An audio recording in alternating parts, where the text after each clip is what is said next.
In this question, the value of limit n tends to infinity, summation k vary from 1 to n, और kq plus 6k square plus 11k plus 5 divided by k plus 3 का factorial. ठीक है, तो इसके limit निकालनी है। तो पहले तो ये देखो कि ये जो पार्ट है kq, इसको थोड़ा सा हम लोग जब भी इस तरह का सीरीज होता है तो हम टेलीस्कोपिक सीरीज में कन्वर्ट करने की कोशिश करते हैं। ठीक, राइट। तो यहाँ पे अगर इसको फैक्टराइज करोगे तो ये के क्यूब प्लस, यहाँ पे लिख सकते हैं ना, यहाँ पे के क्यूब प्लस के स्क्वायर, और यहाँ पे हम लोग 5 के स्क्वायर बचेगा। तो यहाँ पे आप लिख सकते हो 5k प्लस 6k। तो यहाँ पे आपको 6 ऐड करना पड़ेगा। तो यहाँ पे +5 है तो ये -1 करना पड़ेगा। अब यहाँ से फैक्टराइज करोगे तो के स्क्वायर अगर कॉमन लिया तो k प्लस 1, यहाँ से 5k कॉमन लोगे तो k प्लस 1, और यहाँ से 6 कॉमन लोगे तो k प्लस 1 -1। ठीक है, तो यहाँ से k प्लस 1 और ये k square plus 5k plus 6, right.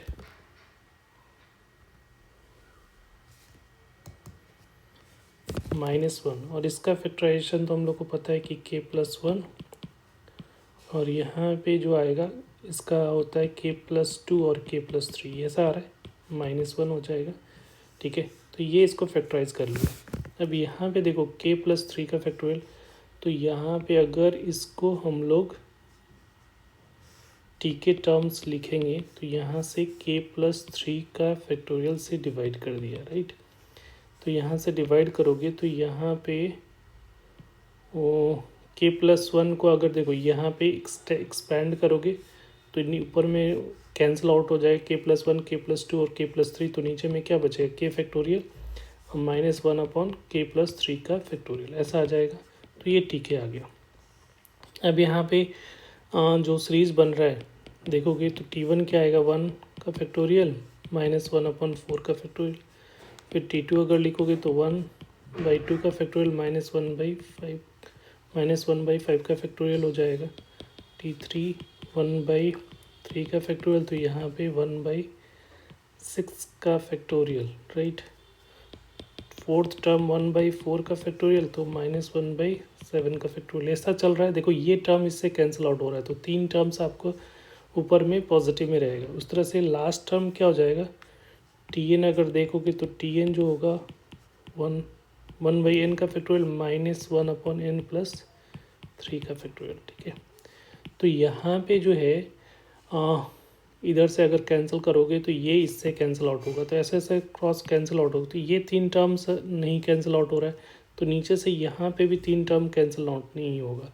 तो ऊपर में क्या रहेगा, अगर इसका समेशन निकालोगे तो ये SN हो जाएगा सारे का सम। तो ऊपर में आ रहा है पहला तो 1 आ रहा है, इधर 1 हो जाएगा, 1 प्लस 1/2 का फैक्टोरियल तो 2, 1/3 का फैक्टोरियल तो 3 का फैक्टोरियल 6 होता है, तो 1/6।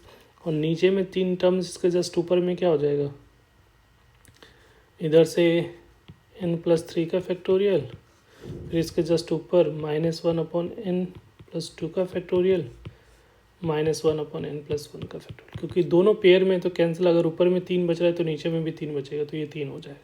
अब इसका लिमिट लोगे तो यहाँ पे अगर लिमिट लगा दिया, limit n tends to infinity, ठीक है, तो यहाँ पे भी limit n tends to infinity हो जाएगा। तो ये तो कांस्टेंट है, और यहाँ पे इन्फिनिट होगा तो ये 0 हो जाएगा, ये 0 हो जाएगा।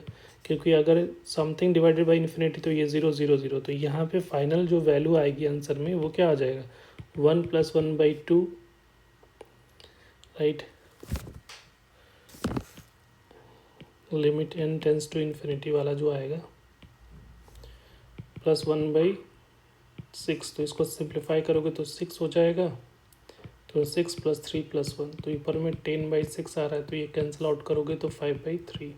तो इसका जो करेक्ट ऑप्शन होगा डेट इज़ A, और वो आंसर क्या होगा, 5/3। Thank you.